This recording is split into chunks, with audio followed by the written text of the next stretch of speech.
Hello and welcome to Focus on Liberia. My name is Anthony Sie, your host for the Hour of Politics here at Focus on Liberia, where we educate, we elevate, and promote all things Liberia. In today's edition of the Hour of Politics, we have the distinct privilege to have Senator Numene Bartekwa, Senator of my own county, Grand Crew, as our guest here on the Hour of Politics. If you are joining us, we want to say welcome and please do us that usual favor by sharing the broadcast with your contacts. Honorable Senator Bartekwa represents Grand Crew County, and he is our guest. At this time, I will welcome my guest, Senator Numene Bartekwa. Senator Bartekwa, welcome to Focus on Liberia. Thank you, Mr. Fie. I'm highly delighted to be invited at this platform for this interaction. Thank you very much. Highly appreciate it. And let us discuss and see how our thoughts, whatever we need to share with our people out there, we are here. Thank you very much for the engagement. Thank you so very much, folks. Like I said earlier, our guest is Numene Bartekwa, Senator of Grand Crew County. Senator Bartekwa is the chairman on the Senate Committee on Concession and Investment. Prior to his role, we heard that the senator served as a representative also for his county of Grand Crew County. Senator, let us get started here quickly. I like your name, Senator Bartekwa. Tell me, for those who don't know, what is Bartekwa? Yes, maybe fully. My name is Numene Bartekwa. Numene means include. Whenever you are walking in the grass early in the morning, right? That fresh water that can touch your feet. Or even, for instance, those of us that grew up in our traditional setting, whenever you go on the farm early in the morning and you're walking in bushes, that water that can get you wet. Right. It's what we call numene. Yep. Yeah, and sweat means axe. Yep. Yes. Then it means fish. Okay. That Bartekwa is a person who is inquisitive, who always inquire, who always, just person who always like to get involved in things, get involved in finding out whatever comes their way. And that's what it means. The name Bartekwa. Thank you so much, Senator. I like your name, Bartekwa. Someone who is inquisitive, someone who wants to know more, who wants to inquire, looking for things, trying to find out things, trying to figure things out. And also, Numene, like you, Senator, I too grew up in Grand Crew. I used to go on the farm early in the morning, when the grass and the trees, the leaves, they are all wet. That wet water, that's the Numene. And usually the lazy ones would not want to go on the farm early in the morning because they don't want to have their feet wet. Absolutely. You are quite correct. Absolutely. For instance, if you go on the farm with your mop or your pot, and it's a season of mining birds, right? And those birds yeah, go, and they are on the rise, and your mom telling you, oh, go down there, you better look there and go drive the birds away. Yeah. And the place is far, and you're supposed to walk among the rice before you get there. You say, Mama, I'm not going there because you will get wet. Yes. And you will get cold. That's exactly my name. So Senator, that water, right? The Numene that is on the rice, just about any grass or leaves, that is so significant, isn't it? So for your parents to give you that name, how can it be applied to daily life? What is the significance? It's the freshness that I bring on the table. Yes, it means that water is very important, because even whenever when you are in dry season, that's the water that can nourish the crops. That's what is used to nourish the crops, to nourish all plants. Right. So yeah, it gives life. So it gives life. That's true. That is that's true. The essence of it.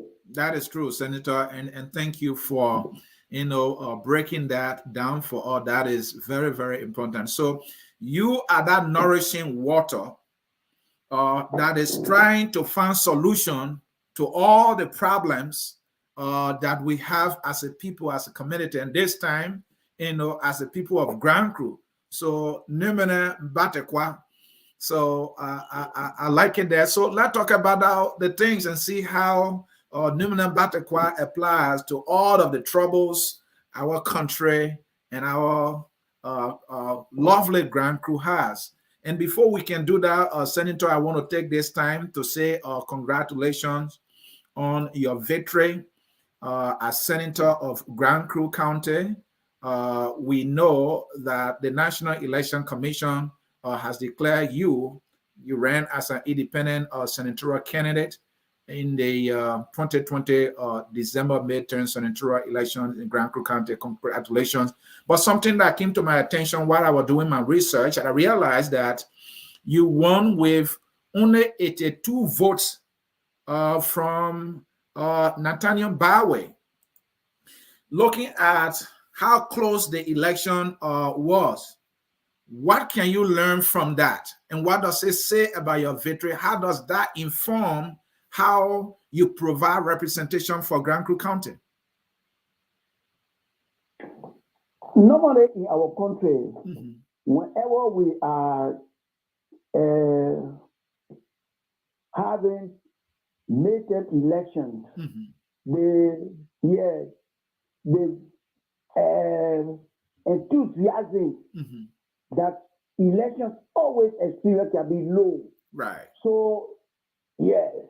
So the elected are not, I don't know why it is like that.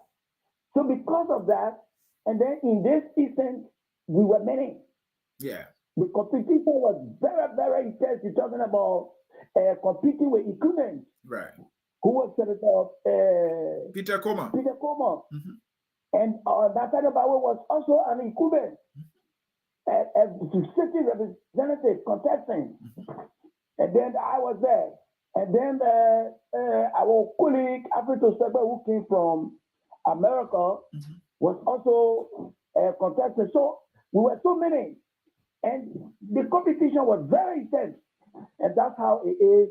We fought hard.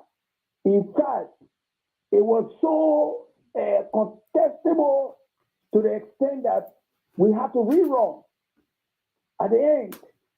So if it were, like for instance, if it were less than 50, if I was less than 50, then we were going to count the entire ballots according to our law.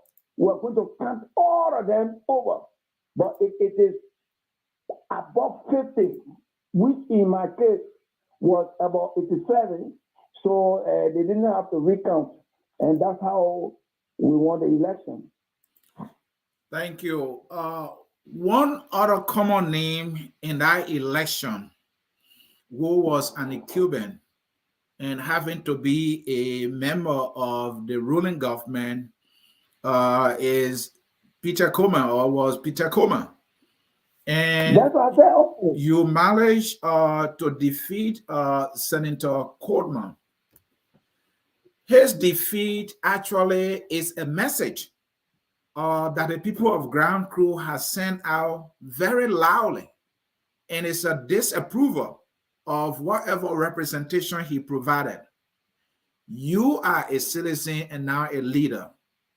What message did you get from the people of Ground Crew that they sent to those that they did not choose, who were in power at the time of the election?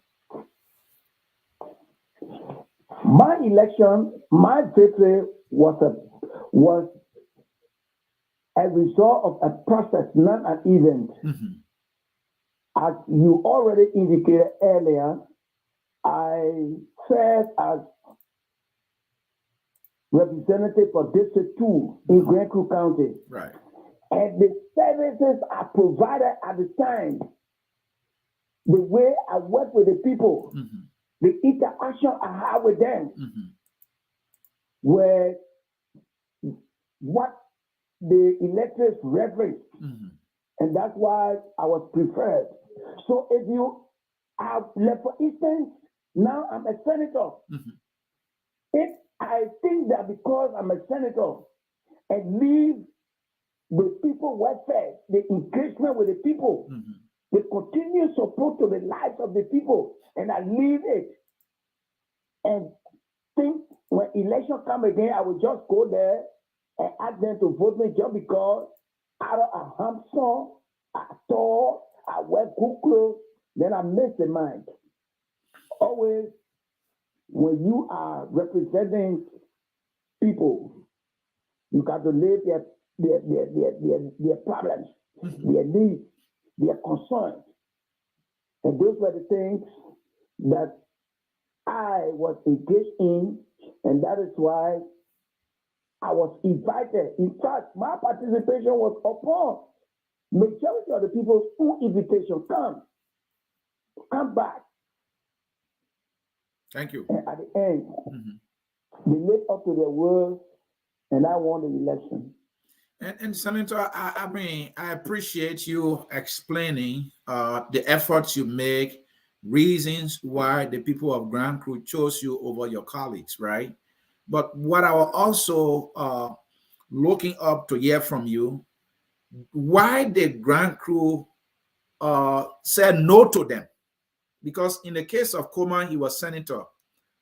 You said Bawetu was an elected official. And they said no to them, and they said yes to you. There's something the people of Grand Crew probably were not satisfied with these two leaders for which they were not chosen. And do you care, or have you looked to see why they said no to them? They said that they were not providing some better representation. What level of dissatisfaction the people of Grand Crew have with them? But I've said it already. I think it implies. I need not to say it to say they did not provide or are not providing that. For instance, Makuli Bawe is still there. He's still the representative because he was sitting when he contested. So after he failed, he reverted back to he went back to his position and he's still serving. I can't say whether he's serving or not, but what I mean, the action of the people in effect applies what was the reason for which I was preferred. All right.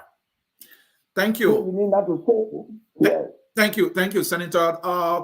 You know, as a senator, as a lawmaker, what we hear all the time, those of us in the media and constitutionally speaking as well, is that you have three cardinal responsibilities: representation, oversight, and lawmaking. For the sake of our listening audience, I just wanted to ask, when you say representation, hold on, Senator, let me complete my question. In terms of representation, educate us. What representation means as one of your roles, what does it mean? What do you do when you are representing your people? What is representation? Representation in our context is that instead of the whole people of Grand Crew coming to Monrovia to sit in the Capitol building, they ask you to come at this chamber and sit for them. So whatever is decided here, their decision, their participation in that process is through you. Like for instance, the budget process. Right. The budget is the full way through which the government operates. It's what we use to serve the people. So at the time of the budget discussion, not every Grand Crew citizen that will come, they ask you, they designated you, they ask you to represent them, to sit on that table and make their concerns, bring their concerns on the table and advocate for them and make sure that when that national cake is being divided, is being shared, Grand Crew is also part of it. Grand Crew also benefits, and that's how you represent them. So they set you here so that you can sit on the table in every discussion, any legislative discussion that is taking place. Instead of all the Grand Crew people coming here, it is on a district level. Instead of all the district people coming here, they designated you. You are there, and that is why normally, whenever you have a break, you go there and have your legislative engagement and talk to them and sample their views. Even if there is a major national issue, you go there, like for instance, the way we were talking about the war crime code. Right. You can just sit down there on your own and decide, say, Grand Crew people say, either they want war crime code or they don't want war crime code. You go back and act and have town hall meetings. Yes, people of Grand Crew, we are discussing at the legislature that there should be a war crime code or economic crime code. What do you think? From there, you sample their views, then you know what will inform your participation at that discussion. And that's the representation that we are providing on their behalf. Thank you. Senator, you raised the budget process as a case where you provide representation as a senator of your county, my county, our county, Grand Crew County. So let's drill on that a little more. So the budget is before you, and you have to speak for Grand Crew. You are to also fight for Grand Crew to secure some money in the budget or allotment in the budget for Grand Crew. Senator, it has been many years now that the county development funds has always been 200,000, a pitiful 200,000. I know you just becoming a senator, but you were a representative. Tell me why that has never and ever increased for over 10 years now. Any reason why? I'm just curious. Every other thing have been going up. Salary for lawmakers went up at a certain time. President's budgets for this and that been going up. But county development fund has remained, stagnant. Any reason why it has not increased? In fact, after the expiration of the term of early justice tenure, for the first 2-3 years, it was even only 100,000 that was given to counties. Okay. But we've now adjusted it to the 200,000. So it's 200,000 again now. But let me tell you, the 200,000 is not the only means of support to counties. Okay. That is why when you are representing your county, you have to engage your colleagues. Where we are is a place of learning. Where we are is a place of engagement. Where we are is a place of negotiation, where you can convince your colleagues about your problem. So, yes, the money is small, but again, it's not the only means, because it's not from the country development fund. You can support your health program. All of your health programs are supported from that same budget. Your educational programs are supported from that budget. Your road network, your road infrastructure are supported from that budget. Besides the country development fund, the country development fund is provided to the county to sit down and see all essential programs that they want to undertake as a county and address them, besides all the other needs. So, yes, it's small, but you have to understand also that our country is just emerging from war. The economy is still stagnated. It's still experiencing difficulties. So as it is developing, it is only just this budget year. Our budget has increased to 700,000, but it is 500, 600, 500, 600,000. Thank you, Senator. Million. 500, 600 million, 500 million, 600 million plus and all that. But it was this year, it was increased to 780 million. So that's what it is. Thank you, Senator. All other programs are supported from the same budget beside the country development fund. Thank you, Senator. And Senator, stay on this country development fund, and thanks for the additional information you provided that the country development fund is not the only funding allocated in the budget for each country. I've known that, but I'm speaking in this way just in case others are not aware. But my question is, the country development funds, that is where your oversight comes in. There have been numerous reports where some senators, some lawmakers are involved directly with the implementation or the execution or the spending of this particular country development fund. That's one part of it. Another part is there have been reports of these funds being abused in most counties. And what has been the role of you lawmakers in instances of allegations of this fund being misapplied by some county officials? What has been the steps being taken by you lawmakers? And is it true that lawmakers are involved directly with the spending of this money in the counties? Everybody has law. Everybody is accompanied by law. And that law spells out how county development funds should be expended.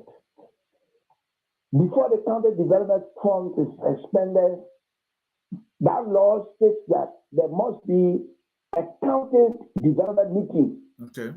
That county development meeting is chaired by the caucus.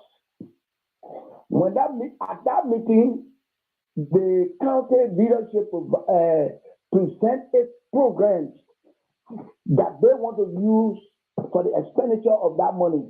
When they bring the program, delegates from all over the county look at that and prioritize what they think they prefer. And then the money is allocated to those projects.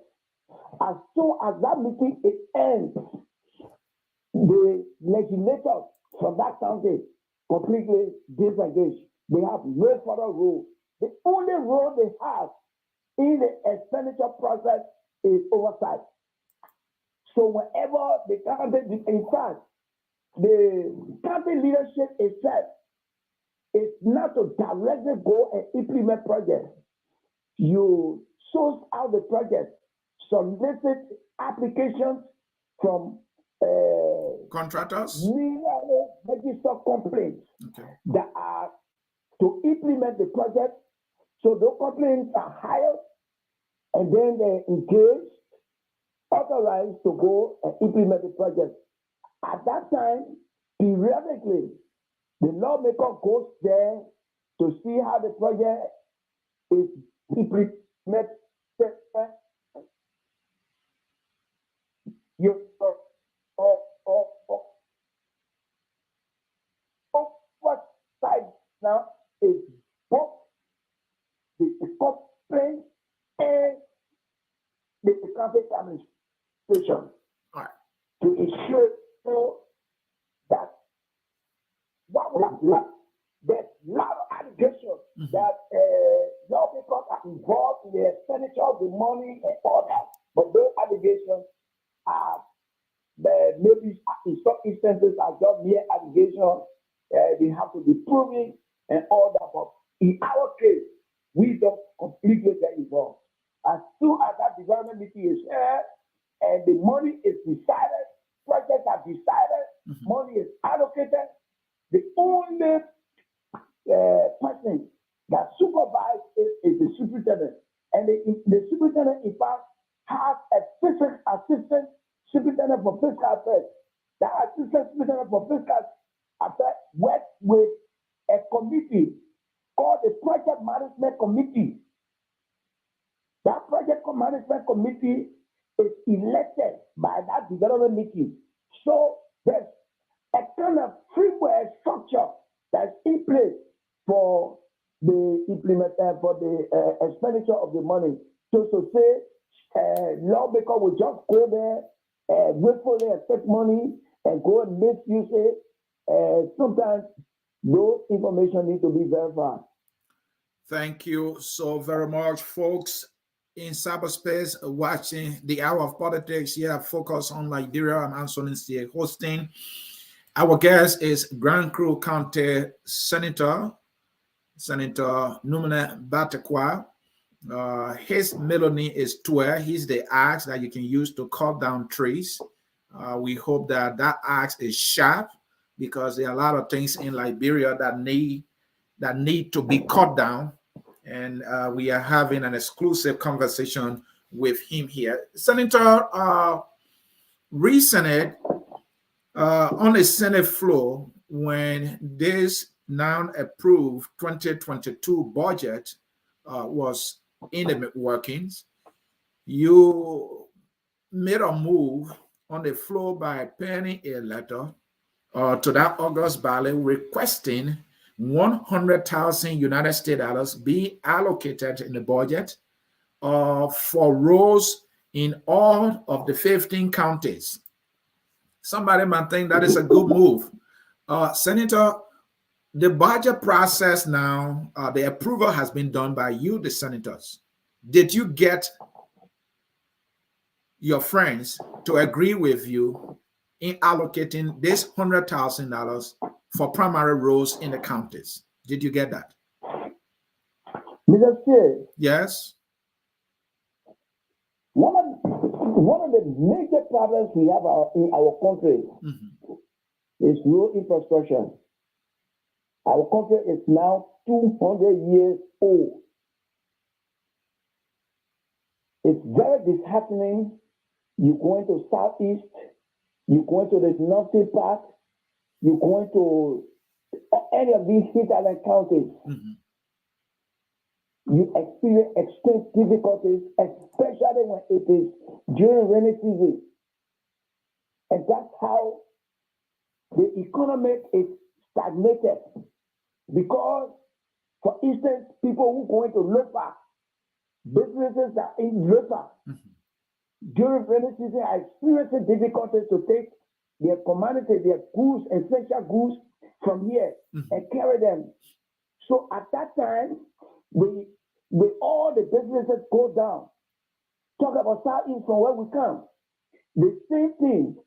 Talk about Reyes, Cape Mount, the same thing. Oh, Bapuru, the same thing. That is why I told my colleagues, we need to muster the courage, hold the bull by its horn, and apply 100 million, not 100,000, 100 million our budget now has been increased to 780 million. Of that 780 million, let's take 100 million and apply it to our rural road network or the primary road network. Let's develop our road infrastructure so that our economy can improve. The people want to establish their farms in these rural counties. But it's so difficult to take the commodities from there, even to take their machinery during rainy season. It even undermines our own constant visitation engagement with our people in the rural part. Just because rainy season, the roads are all black. So the government take a cue, may not directly say, just as Senator Bartekwa recommended, but they took into consideration those areas that were of major concern to me. For instance, now, just from Sinjay, going to Robertsford, a company is there now paving the road.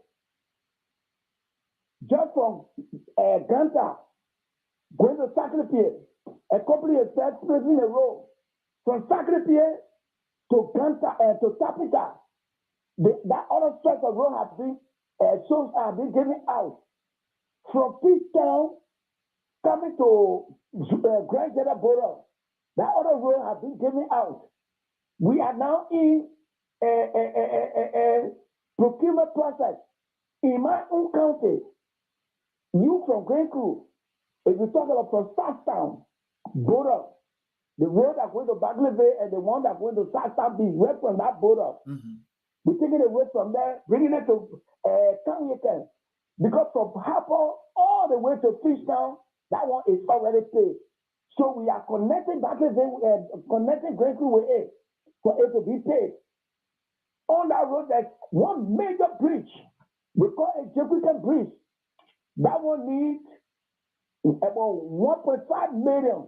We already put 500,000 to start the bridge. Then going to from Banga, going to Virginia, that road that was always slow has been accelerated now. Active the company is on it. Then you're talking about from Sani Kwede, going to Yekepa. Company is on it now, paving that one. From Ganta to Sani Kwede is set. Company is on it, paving that one. So all of the concerns I have now been taken into consideration, and the engagement of the infrastructure development, massive engagement, and those were the concerns I had. Senator, I think, yes. Senator, great concern there, but I need short answer to that question. You were asking for 100,000, and did you get that 100,000 in the budget for these county roads? All the one according, they are more than 100 million. All right, thank you. And then, Senator, let us come to something else here that is very important. In your role, when you are representing your people, you talk for them. You address their concerns, yes. You address challenges they facing, troubles that they may be having either in the government or in their counties or in communities. One of those things having to be the salary issue. You spoke to that reason, and I have a little clip here, and I'll play it, so pay careful attention, and then we can speak about that. Of the government of the Republic of Liberia since the disbursement of the January salaries. People told me, employees, government employees, health workers, teachers, just across the government apparatus told me that... Senator, can you hear it? when they went to I'm understanding. I receive hear their you. salary Okay. Mhm. this month, for last month, which is January pay, they found out that their salaries was substantially reduced. In fact, initially I thought it was only the Labrador portion, but I got to know since I started the discussion, people started proving to me that it's also that deduction also affected the U.S. dollar income. So it was general. And I think indeed it's fair as a government, if we are not increasing the salary of the people just because of the constraints government is facing, it's by unfair to give them what we promised to pay them monthly, constantly. Now when they go to pay this month, then they receive less, and next month when they go pay, then there's little increment. The salary for government employees should be constant, and it is on that basis they will be able to plan their monthly support. So, Senator, there you were, and I could see your voice was so strong. And my reading is that this is something that is painful for family. You are expressing families' pains, and people you represent, they can't get their pay.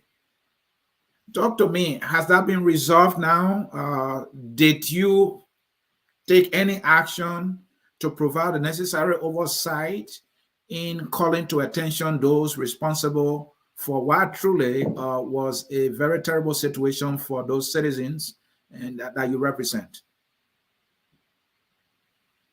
Yes, because the Minister of Finance was invited and they indicated that the problem that led to that was the rate was changing from one level to the other. During the Christmas time, during the festive season, the rate was always around 140, 140, 140. So after some time, when we came to January, February, January ending, then the rate started increasing. So I don't know why the people at the Ministry of Finance are managing the salary asset, salary payment process. How they manage and calculate it, because they say, according to the PMF law, the rate that is prevailing at the time is what they can use to pay the employees. So it was that's what led to that mistake, but it was corrected due to my advocacy. Thank you so much, Senator. Let's talk about your staff. One of the things we hear a lot, and for which accusation fingers come at you lawmakers, is this narrative that most of you will employ people who are not qualified, sometimes family members, sometimes friends, and you hire these people as your staff, and they don't have the necessary expertise to enhance your representation for the counties you represent, because they are practically cannot even write anything. My knowledge of legislative staff is somebody who can write, somebody who can read a bill for you and bullet point it into specifics. And then you, the lawmaker, after your own reading, can go and make a presentation out on the floor. And that you are only hiring people because you know them, whether or not they are up to the task. Is my senator of Grand Crew, Numene Bartekwa, guilty in any shape and form of what is a disservice to the county? I don't know whether your senator is guilty of it, or the Senate, or the legislature as a whole is guilty of it. You know, my dear, our system is as such that it imposes on us on problems that sometimes can be beyond our control truthfully. If I'm hiring somebody who is a master's degree holder, who is an expert in legal drafting, expert in analyzing construction agreement, like for instance, in my case, Right. who as soon as an instrument or an agreement, a construction agreement is passed on to my office, to my committee, who I can give it, analyze it quickly, and advise me whether this agreement is in the interest of the government and the people of this country. And what are the benefits are we going to accrue from it? Assess it, look at the environmental impact, look at the benefits to the affected communities, look at what the government, what are the taxes, what are the royalties that the government going to get, and what are the places which the project will be implemented that is needing whether indeed it's suitable order. You give it a process. And you pay the price of $300. You can find somebody that at most $400. You can find anybody that anybody building your capacity and you increase the budget. Oh, the whole world will hear that. They can make the money in it to themselves. Instead of looking at this one, instead of looking at this one, instead of looking at this one. So when it comes to appropriation, when it comes to the issue of the nation appropriating, they take into consideration all of these concerns. The negative perception out there. And that is why we continue to live with this kind of problem where our staff are not as professionals to the level at which we want them, because we don't have the salary to pay them. You can't pay somebody 400, 300, 250, and expect a miracle out of them. Senator, if I may interrupt you, you are leaving a window open for me to believe and understand that you are saying to me that, see, we cannot hire a qualified person who will have the qualification to read a concession agreement and advise me on all of the variables in terms of benefit to the people. I cannot do that, because if I try to hire that person, I have to pay them more money, and that will mean the budget, we are increasing it. And so because I don't want that noise, I would rather take somebody who would not be of any help to me. That is the window you open, and that is what the impression I'm getting. Senator, please confirm that. And that impression can be addressed by myself. If you see me stay in office, because I have concessions agreement on my table, so I have to put myself in it to ensure that the country's interest is fed, that all of the concerns of the country are fed. Instead of I supposed to just sit there as a lawmaker, only go to section and come back and look up to only the experts that are invited, that are hired, that are the government is paying. I'm saying, so we, the legislators, we can take up our own time, sit down, and provide the due diligence that's supposed to be done to our responsibility as far as our respective communities are concerned. So you hire just about anybody, Senator. You hire just about anybody because you know that person can take $200, maybe $400, and now you are left with the burden as a lawmaker to read every concession agreement, all right, and then be the one to make the presentation. You're not getting any help. What's the point of these staffs anyway? The reason the picture that you are providing is you're talking about high level experts. The staff we have are trying their best, they're doing their best, they're working with us, they're all sit down. You engage them. When you do this piece of work, they want all of them, and all of us are engaged with each other and derive the result that's supposed to be gotten whenever I hire an expert and only sit down. But those we have, our respective officers are engaged with us. All of us work, they do the job that we're supposed to do. Not just hiring anybody. We hire the people as far as the money can afford, and all of us do the work effectively and do. And that's what we are deriving the results that's keeping Liberia going down. Thank you, Senator. Thank you so very much. Again, folks, you are watching Focus on Liberia. Anthony C.A., your host. This is the Hour of Politics. My own Senator of Grand Crook County, Numene Bartekwa, is here, and I'm asking some questions, and he is providing the answers that he can provide.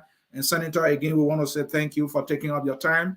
I'm sure we will make this frequent because I want to talk to my own people. I always talking to people from other areas. You know, I want to talk to my people because my area probably, unlike most counties, has a lot of trouble.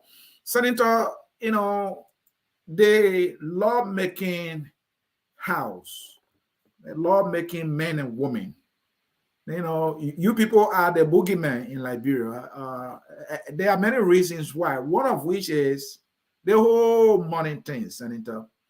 We heard of late of money referred to our legislative engagement and accessibility. $30,000 in 2-4. My Senator, did you receive any of that money? Did you receive your portion? What is the rationale? Is that money logical if you collected it?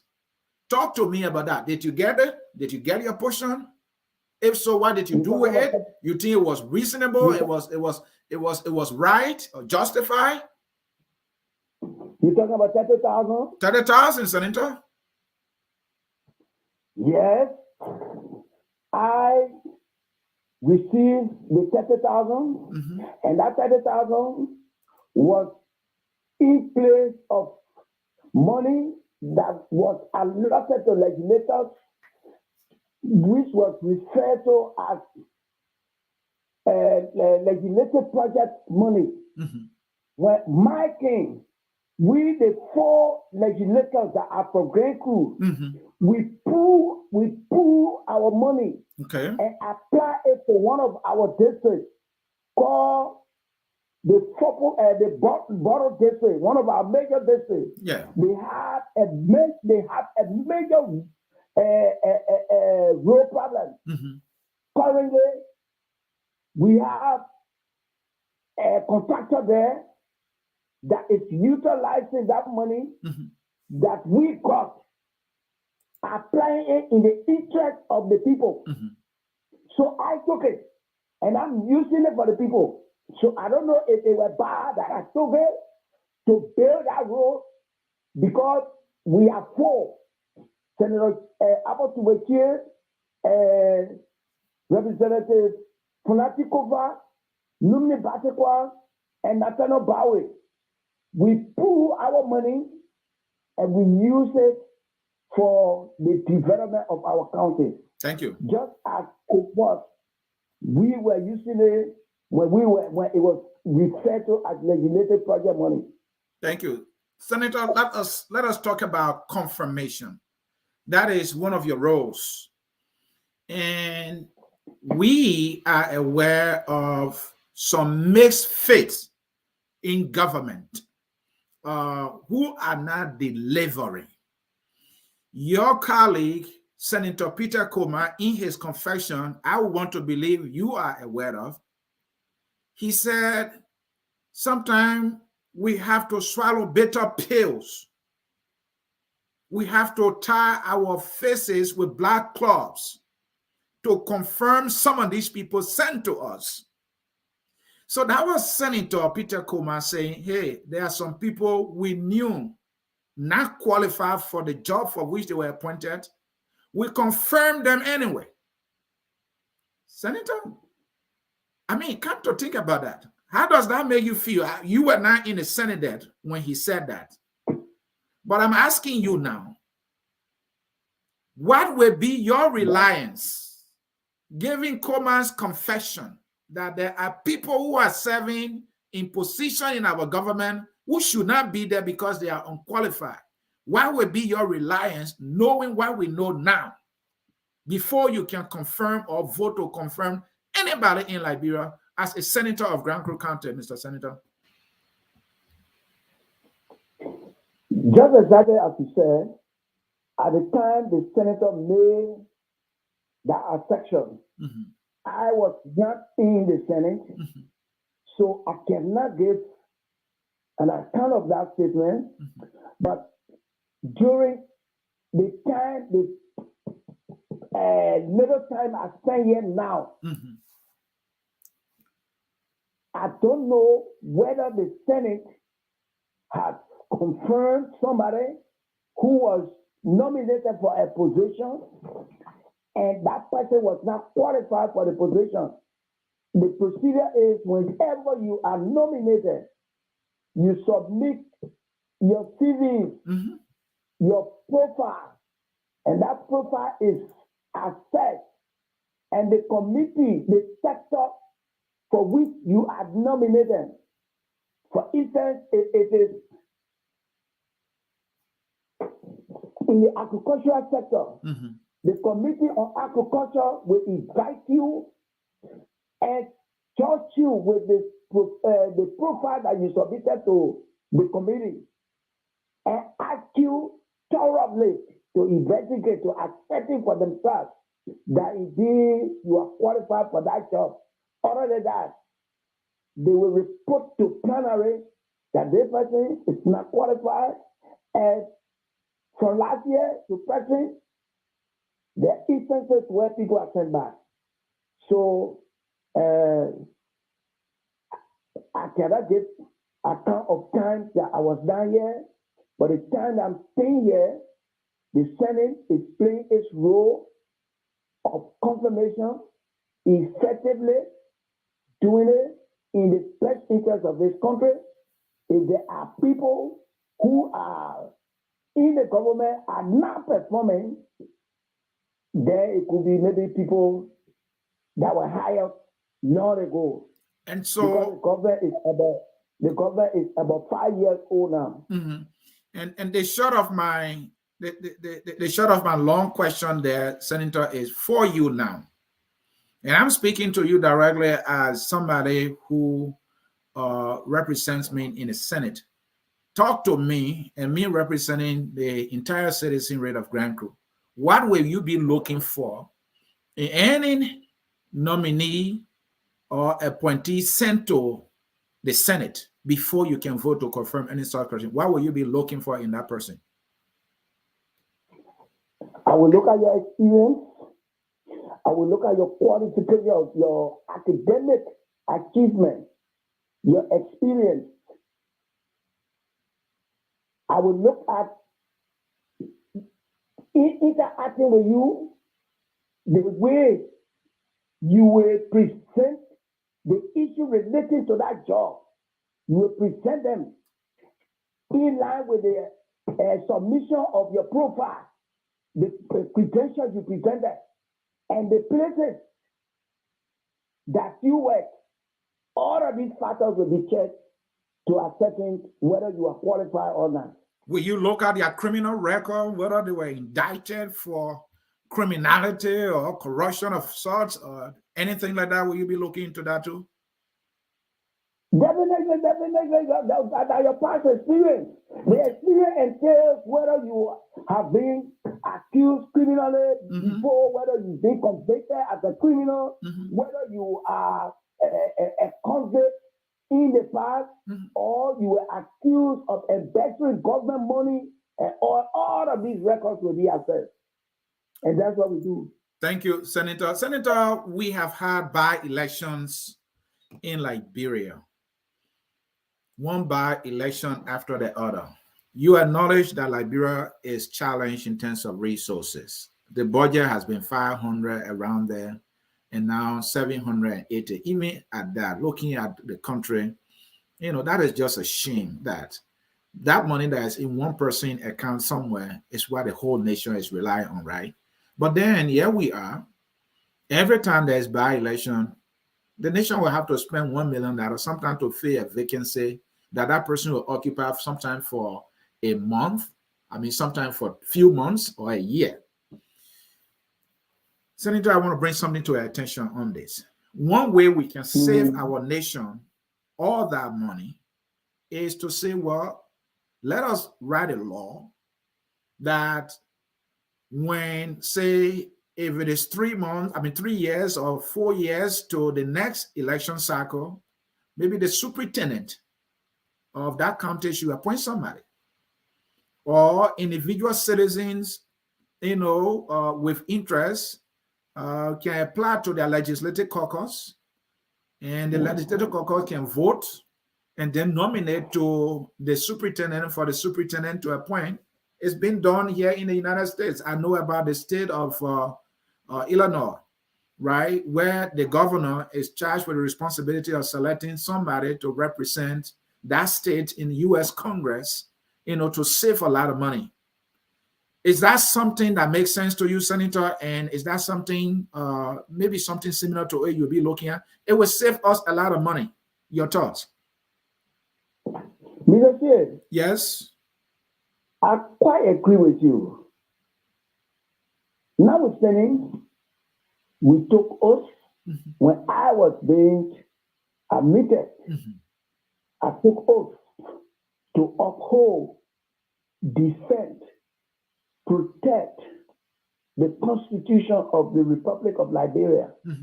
That Constitution lay out how one can become a senator, lay out how one can become a representative, how one can become a vice president, how one can become a president. Anything short of that, you are violating the law.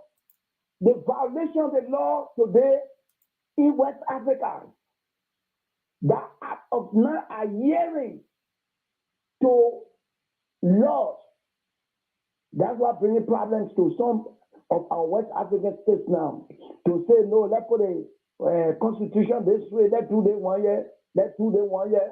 So what we are saying, the only way it can be done is by going back to the people, to a referendum.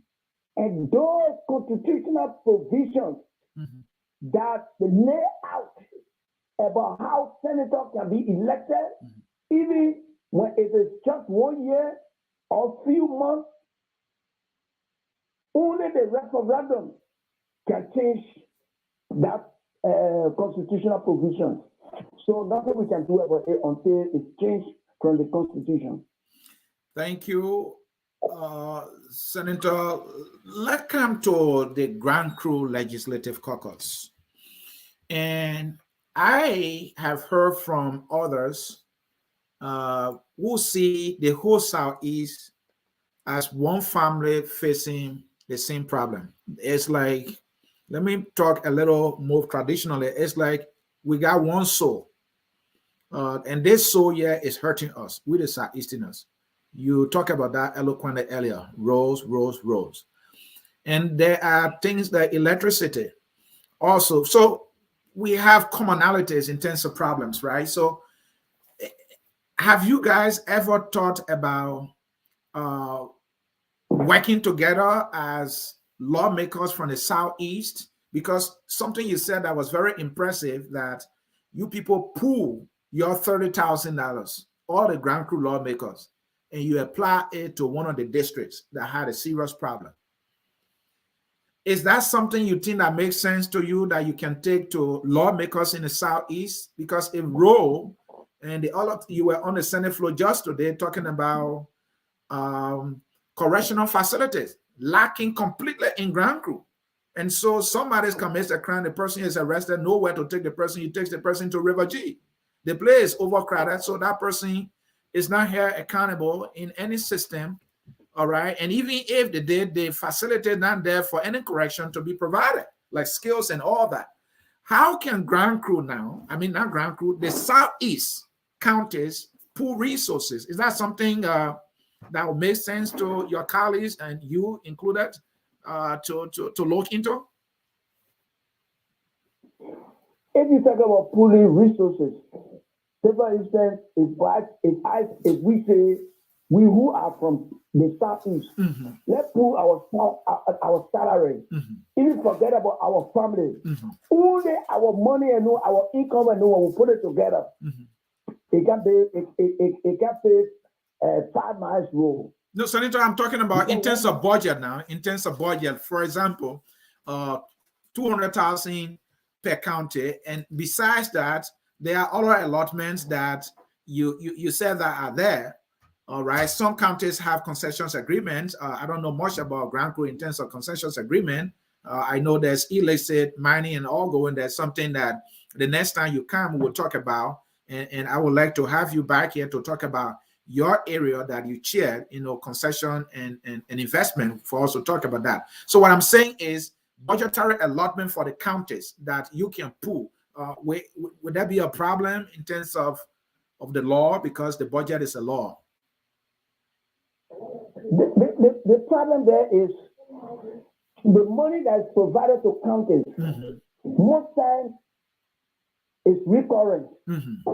Like for instance, the schools in Grand Crew must be supported annually. They must be supported annually. The health center in the county must be supported annually, because they must run every year. Yes, the roads in Grand Crew must be maintained every year. So if you say you will pool the money and apply to at one county, then it means that the school system in the other county, the educational system, the road network, all the other programs in that county, now means they will wait for that year and they will not be attended to. Or in those other counties, because you are addressing one county. That's the difficulties about it. So, luckily, we are trying our best. Southeast, we have problems. We talk about currently this electricity problems. There are two major problems we got in the Southeast. We talk about the road network and we're talking about electricity. But luckily for us, the West African Power Pool, it came to Maryland, and now we are talking about extending it to River G. It came to Zwedru, Grajere, and those counties that are along the border of Africa are benefiting from the West African Power Pool. So, like for instance, when we invited FEC here, the electricity are being extended in those counties now. So what they are doing now is to identify private companies that can do the distribution of the power that is being extended into those counties, so that our people there can have electricity. Then we are left with Sano, Grand Crew, and Riverside, that are not along that line. We are now engaging our rural electricity agency to see how we can team up with our international partner, the EU, the UN system, to see how we can provide electricity in those counties. So The problems are enormous. They are many.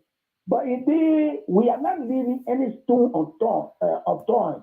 Okay. We are increasing them day by day to ensure that all of them, at least gradually, are solved for Thank our you. people, so that our people's problem can be alleviated. Thank you, Senator. I have some suggestions to make, but I will make those suggestions to you, because as a citizen of Grand Crew, sometimes our own thoughts and recommendation can inform, the decision that some of you will represent or make in the best interest of the county. So because of time, I will come to one final area here, and then after that, we'll get your closing comment Definitely, here. before you come there, that I will highly appreciate it. With your level of enlightenment, and we are here. You are also my constituent, so I need to listen to you. Okay. So if there's anything that you think that can benefit not only Great Crew but Liberia, please. Thank you, Senator. Confide in me. I would that issue will completely be later. Thank you, Senator. Senator, I come back to the budget again. I see the budget as the engine of the country. I see the budget as the blood of the country, and without which the country cannot run. Approving the national budget is a huge and significant responsibility of you, the senators. So I come to ask this question. What we've seen, Senator, is that either 80 or over 80% of the budget is being used on recurring expenses. And what is left for social development is meaningless if we are talking about development big time. Senator, this has to change. Do you agree? I fully agree with you. The problem that we are facing is that, just as I outlined to you, when you talk about recurrent budget, it means that the budget must ensure that the health system in every county is attended to every year as a recurrent item. The educational system in every county is attended to. And just like that, the roads, maintenance. That is why we are looking for more money, so that while the recurrent programs are going on, we can get money. Like for instance, when IAF is telling us, look, your wage bill is too huge. You have to reduce your wage bill. Now, we are just coming from war. The investors in our country are not many. So, employment opportunities are still limited. Yes. So the government is a major employer in the country. So if you say no, let me just lay out people, you create more problems.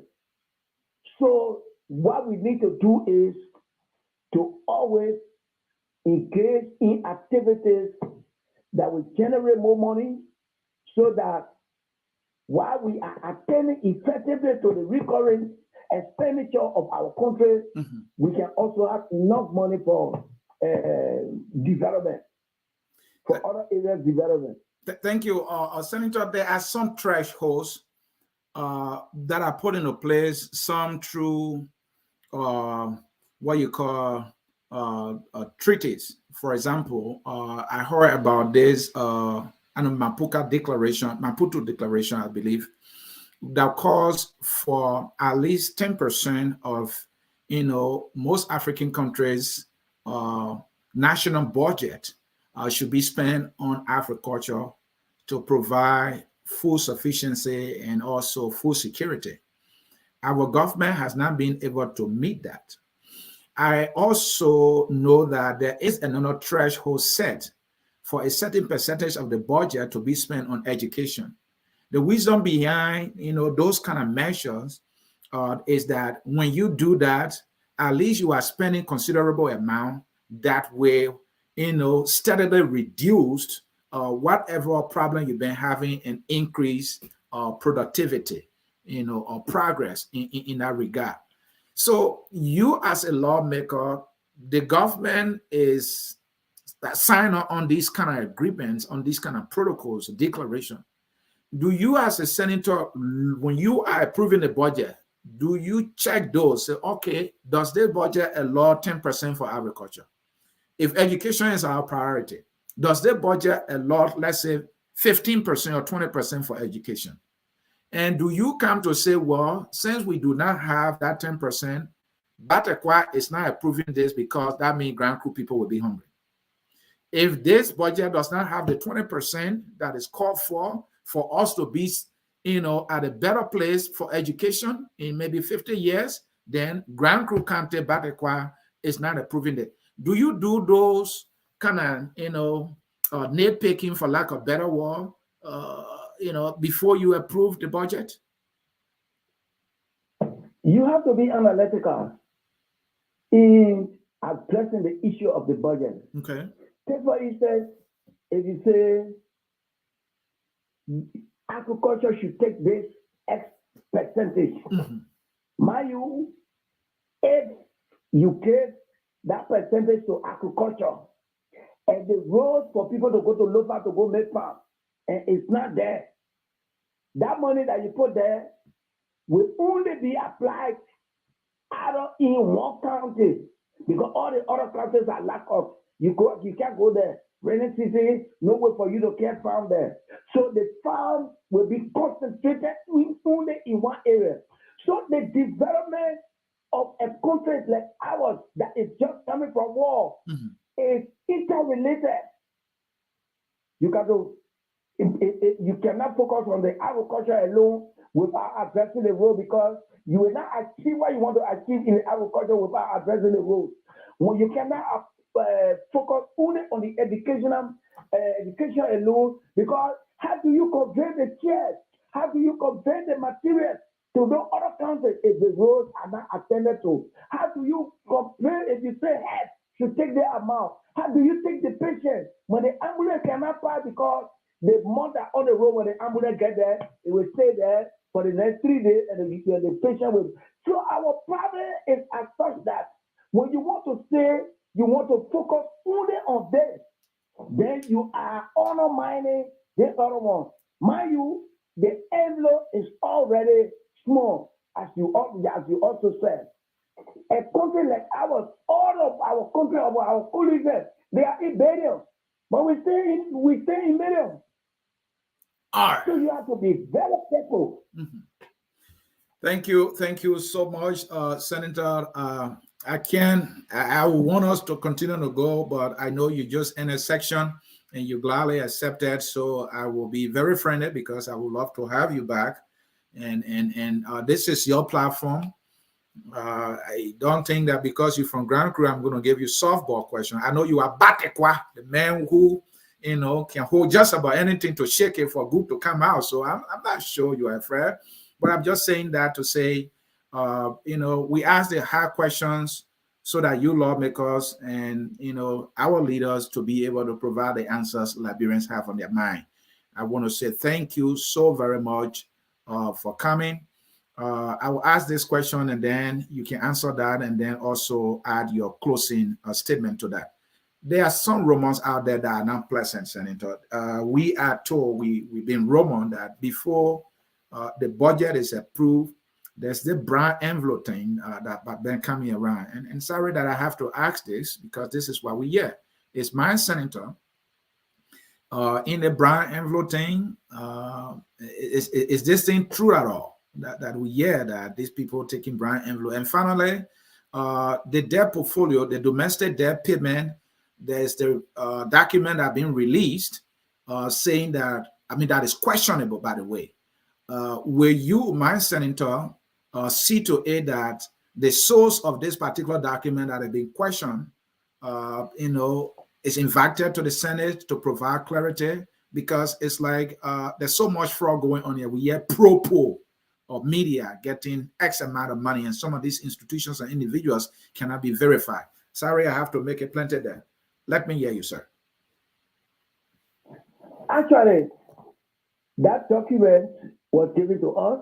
Okay. It's been researched, it's been studied. In fact, it's not that the source will come. The Minister of Finance authority must come to go institution by institution and justify that those people are indeed the people that government is indebted to. Okay. So that investigation must be thoroughly done. The Liberian people should be assured, those that are in the diaspora should be assured that we will not leave any stone unturned. That thorough investigation must be done. Again, when you talk about the brown envelope, that's the perception people have about their leaders. You know, my dear, if you come here today and become a senator, when you are contesting, if you have not served as a senator, you will be the angel. But as soon as you come here, you stay here 1 week, the people take you to be, they think you are bad. Every day, Liberians are looking at their leaders as criminals. Nothing you will do that will convince them that indeed you are not engaged in clandestine activity. Every time I appear on the air, I say that's a bad attitude Liberians have to refer to their leaders that they are criminal. Everybody is criminal. I don't care. You do your best. Who will give me brown envelope for budget? Because the budget is our responsibility. We have the responsibility to approve the budget. So who will bribe me now to say pass the budget? Because the budget is to serve my people. So I don't know where the people take their clean from. I think they need to, those that circulating such information, they need to provide the proof that indeed legislators are receiving brown envelope to pass budget. And that is indeed a policy that means to be those that perpetrating such information, circulating such information need to stop, because it's wrong to look at their leaders as such. All right, Senator, thank you. We will now take your parting comments. And like I said earlier, we will stay in touch with you. We know you answer the phone. Mr. C, I want to thank you very much. I would have left long ago, but because of the importance attached to my responsibility of interacting with the people out there on my activities, and that is why I stay 15 years.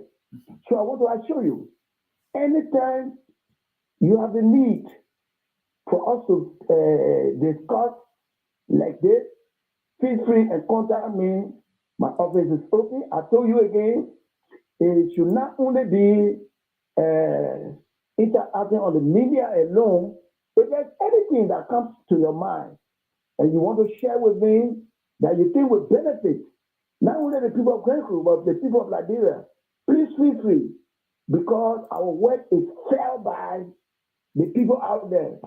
They gave us the idea. We are not Mr. Know-all. There may be other things there, other things out there, other suggestions, other recommendations that can inform my actions. I will highly appreciate it. Thank you. I will also thank the people who have been listening to me. Thank you. May God continue to bless our country and save Liberia. Thank you. Thank you, Senator. Thank you for coming. Thank you. All right.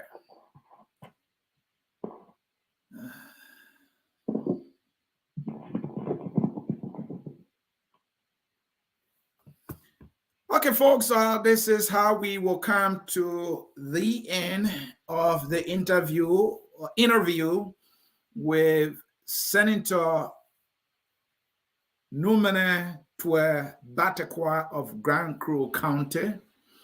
Mr. Bartekwa is the chairman on the Senate Committee on Construction and Investment. I promise you we will bring him sometime in the future to talk about his work and the entire concession agreement and investment in Liberia. And we will do our due diligence to raise all of the questions that many Liberians have on concessions in the country and investment in the country. We will do our best to get to that. Those of you who follow, we want to say thank you. We want to say we are now going to look into comments. I read all the comments, except that I didn't read them on the screen as we usually do. Because of time, today is International Women's Day, focus on Liberia. Should be live in the next, that will be 36 minutes. We should be live. We're having a program to recognize, honor, and celebrate Liberian women first and all women around the world. I will be here with my friend Dennis Ja, and we have two guests who will be here also to talk about the women of this world, and we will be taking that or discussing that from the Liberian perspective.